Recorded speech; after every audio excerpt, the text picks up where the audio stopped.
Hi everyone, welcome to Karthik information YouTube channel. మనకి state bank of India నుంచి job vacancies అయితే ఉన్నాయండి. ఇంకా మన ఛానల్ని ఎవరైతే సబ్స్క్రైబ్ చేయకుండా చూస్తున్నారో వెంటనే సబ్స్క్రైబ్ చేయండి.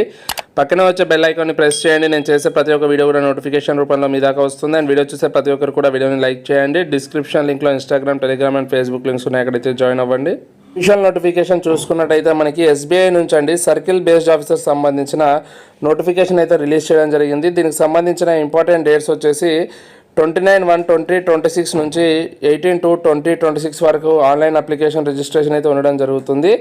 అండ్ దీనికి సంబంధించిన ఆన్లైన్ టెస్ట్ వచ్చేసి మార్చ్ 2026లో కండక్ట్ చేయడం అయితే జరుగుతుందండి. అండ్ దీనికి సంబంధించిన అఫీషియల్ వెబ్సైట్ ఇక్కడ ఇవ్వడం జరిగింది. ఇది వచ్చేసి అఫీషియల్ వెబ్సైట్. ఇక్కడ నుంచి లాగిన్ అయ్యి మీ యొక్క అప్లికేషన్ అనేది ఆన్లైన్ చేసుకోవాల్సి ఉంటుంది.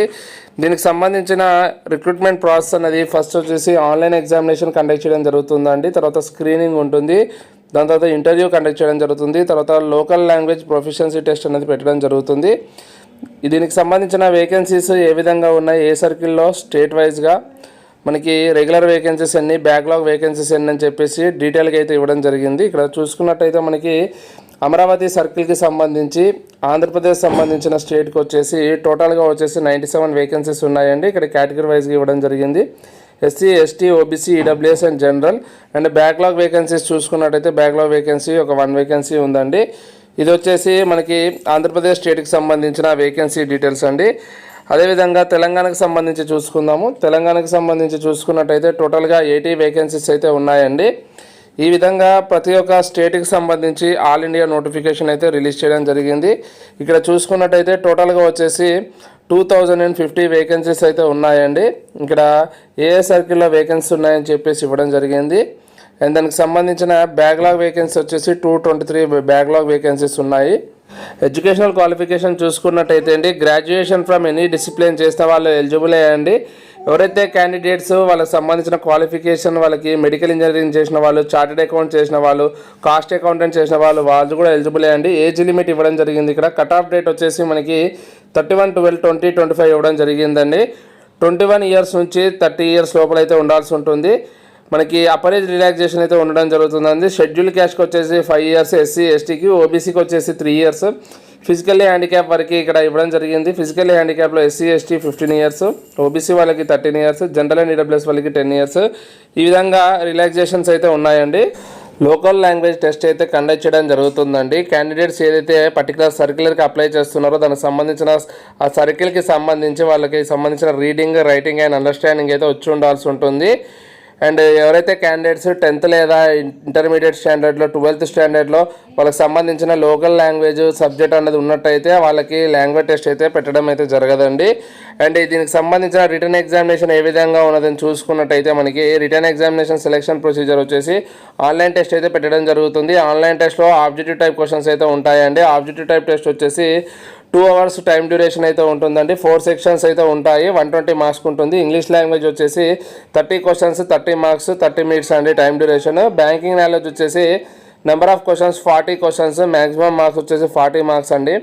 డ్యూరేషన్ వచ్చేసి 40 minutes. General awareness and economics సంబంధించి number of questions 30 questions, maximum marks వచ్చేసి 30, డ్యూరేషన్ వచ్చేసి 30 మినిట్స్ అండి. కంప్యూటర్ యాప్టిట్యూడ్ వచ్చేసి 20 questions, 20 marks, maximum marks and 20 minutes time duration ఉంటుంది. టోటల్గా నెంబర్ ఆఫ్ క్వశ్చన్స్ 120 క్వశ్చన్స్ అండి. మ్యాక్సిమం మార్క్స్ వచ్చేసి 120 మార్క్స్, 2 అవర్స్ టైం డ్యూరేషన్ అయితే ఉంటుంది.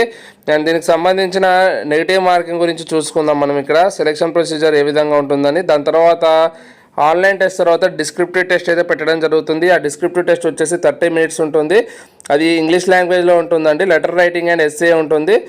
2 క్వశ్చన్స్ అయితే ఉంటాయి. టోటల్గా 50 మార్క్స్కి కండక్ట్ చేయడం జరుగుతుంది. ఇది వచ్చేసి ఎటువంటి సెక్షనల్ క్వాలిఫైయింగ్ మార్క్స్ అయితే ఉండదండి. మినిమం క్వాలిఫైయింగ్ మార్క్స్ మాత్రమే ఉంటుంది. అది కూడా బ్యాంక్ డిసైడ్ అయితే చేయడం జరుగుతుంది.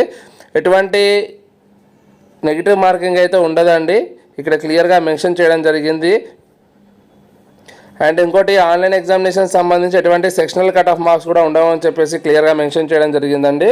స్క్రీనింగ్ టెస్ట్ వచ్చేసి పెట్టడం అయితే జరుగుతుందండి. ఈ స్క్రీనింగ్ టెస్ట్లో అన్నీ కూడా డాక్యుమెంట్స్ అన్నీ కూడా వెరిఫై చేయడం జరుగుతుంది. దాని తర్వాత ఇంటర్వ్యూ అయితే ఉంటుందండి. ఇంటర్వ్యూ వచ్చేసి 50 మార్క్స్ ఉంటుంది. దానికి మినిమం క్వాలిఫై మార్క్స్ అయితే రావాల్సి ఉంటుందండి. మినిమం క్వాలిఫై మార్క్స్ అనేది బ్యాంక్ అనేది డిసైడ్ చేయడం జరుగుతుంది. అండ్ ఫైనల్ సెలెక్షన్కి వచ్చేసి online test and interview marks ఎవరైతే సపరేట్ క్వాలిఫై అవుతారో వాళ్ళకి సంబంధించిన ఫైనల్ మెరిట్ లిస్ట్, వాళ్ళకి సంబంధించి descriptive type test and objective type టెస్ట్లో వచ్చిన మార్క్స్ అవన్నీ కూడా కన్సిడర్ చేయడం జరుగుతుంది.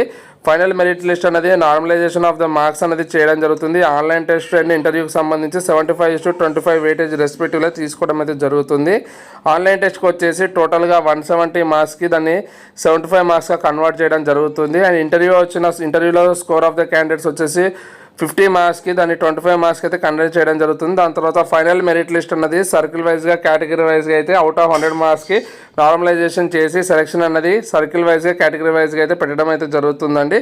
దీనికి సంబంధించిన ఎగ్జామినేషన్ సెంటర్స్ అన్నది ఆన్లైన్లో అప్లై చేసుకునేటప్పుడు వాళ్ళకి సంబంధించి అప్లై చేసుకోవాల్సి ఉంటుంది. అండ్ దీనికి సంబంధించిన శాలరీ డీటెయిల్స్ చూసుకుందాం. శాలరీ వచ్చేసి 48,480 రూపీస్ నుంచి అండి 85,920 వరకు ఉంటుంది.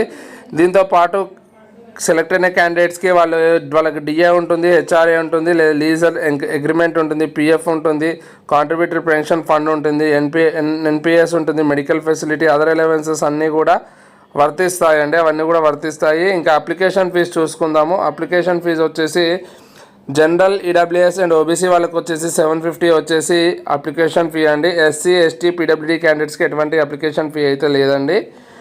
అప్లై చేసుకునేటప్పుడు క్యాండిడేట్స్కి సంబంధించిన ప్రీ ఎగ్జామినేషన్ ట్రైనింగ్ కూడా ఉంటుంది. SC, ST, OBC, PWD candidates ఉన్న వాళ్ళు ఎవరికైతే ప్రీ ఎగ్జామినేషన్ ట్రైనింగ్ కావాలనుకుంటున్నా వాళ్ళు అప్లై చేసుకునేటప్పుడు దానికి సంబంధించిన డీటెయిల్స్ ఇవ్వాల్సి ఉంటుంది. మనకి ఇక్కడ ఆన్లైన్ అప్లికేషన్ ఏ విధంగా ఫిల్ చేసుకోవాలి, దానికి సంబంధించిన డీటెయిల్స్ చూసుకున్నట్టయితే మనకి ఇది వచ్చేసి ఇక్కడ అఫీషియల్ వెబ్సైట్ అండి. ఇక్కడ నుంచి లాగిన్ అయ్యి వాళ్ళ యొక్క రిజిస్ట్రేషన్ ప్రాసెస్ అనేది కంప్లీట్ చేసుకోవాల్సి ఉంటుంది. వాళ్ళకి సంబంధించిన డాక్యుమెంట్స్ ఏవైతే అప్లోడ్ చేయాల్సి ఉంటుందో అని చెప్పేసి ఇక్కడ ఇవ్వడం జరిగింది. వాళ్ళకి సంబంధించిన recent photograph, signature, left hand thumb impression, handwritten declaration, ID proof. ఇక్కడ recent photograph, signature, left hand thumb impression, handwritten declaration వచ్చేసి జేపీజీ ఫార్మాట్లో ఉండాలండి. ఐడి ప్రూఫ్ వచ్చేసి PDF format, proof of date of birth PDF ఫార్మాట్లో పెట్టాల్సి ఉంటుంది. Experience ఉన్న వాళ్ళకి వాళ్ళకి సంబంధించిన ఎక్స్పీరియన్స్ సంబంధించింది పీడిఎఫ్. వాళ్ళకి సంబంధించిన రెజ్యూమే అండి, రెజ్యూమే పెట్టాల్సి ఉంటుంది. అండ్ ఎడ్యుకేషనల్ సర్టిఫికేట్స్, వాళ్ళ యొక్క ఎక్స్పీరియన్స్ సర్టిఫికేట్ లేదా అపాయింట్మెంట్ లెటర్ లేదా job letter PDF. And latest salary pay slip ఉన్నట్టయితే అది కూడా పీడిఎఫ్ అన్నది పెట్టాల్సి ఉంటుందండి. ఆన్లైన్ అప్లికేషన్ చేసుకునేటప్పుడు అండి మనకి ఆన్లైన్ ఎగ్జామినేషన్ సెంటర్స్ ఇక్కడ ఇవ్వడం జరిగింది. ఆంధ్రప్రదేశ్ సంబంధించిన ఎగ్జామినేషన్ సెంటర్స్ ఇక్కడ ఇచ్చారు. అనంతపూర్, గుంటూరు లేదా విజయవాడ, కర్నూలు, రాజమండ్రి, శ్రీకాకుళం, విశాఖపట్నం, విజయనగరం, తిరుపతి, ఒంగోలు అండ్ నెల్లూరు అండి. అండ్ తెలంగాణకు సంబంధించి చూసుకున్నట్టయితే అండి తెలంగాణకు సంబంధించి హైదరాబాద్, కరీంనగర్, ఖమ్మం అండ్ వరంగల్ అండి. ఈ విధంగా ఇవైతే ఎగ్జామినేషన్ సెంటర్స్ ఉన్నాయి 2 తెలుగు రాష్ట్రాల వాళ్ళకి. ఇది ఫ్రెండ్స్ మనకి స్టేట్ బ్యాంక్ ఆఫ్ ఇండియాకి సంబంధించి సర్కిల్ బేస్డ్ ఆఫీసర్ సంబంధించిన నోటిఫికేషన్. ఇంట్రెస్ట్ అండ్ ఎలిజిబుల్ ఉన్న వాళ్ళు తప్పకుండా ఈ అవకాశాన్ని అయితే యూటిలైజ్ చేసుకోండి. ఇంకా మన ఛానల్ని ఎవరైతే సబ్స్క్రైబ్ చేయకుండా చూస్తున్నారో వెంటనే సబ్స్క్రైబ్ చేయండి, లైక్ చేయండి, షేర్ చేయండి. Thank you very much.